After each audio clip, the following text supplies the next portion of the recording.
بسم الله الرحمن الرحيم. شلونكم شباب؟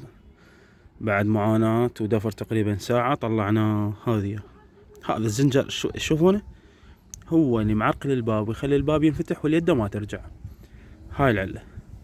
شوف الزنجر وين واصل. هاي السماعة شوفوا، يعني العزل مو جيد، الصناعة مو عدلة. صح بعد 4 سنوات أو 5 سنوات من عمر السيارة ممكن تصير هيك إشكالات، بس يا أخي خلي عزل. هذا الربل، خايف على الربل كله بلاستيك بلاش. حطوا عزل، حطوا ربل، سوي شوية. اعتني بالمنتج. مثل هذا هنا اغلفه، هذا المكان منا اغلفه. خلي هاي المكانات البيام الداخلية ما يوصلها ماي، ما يوصلها طين، ما يوصلها اي شيء. هذا بعد بس ينضرب كاغذ جام يصير كله ستيل. لازم مثل هذا وتقرزه، تحط له قريز وترجعه ان شاء الله يستمر عندك 2 3 4 اذا بقت السيارة. واذا انت من جماعة تبيعون يومية بدل.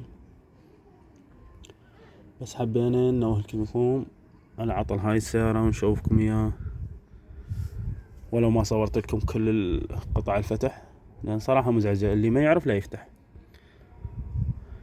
تمام، مع السلامة.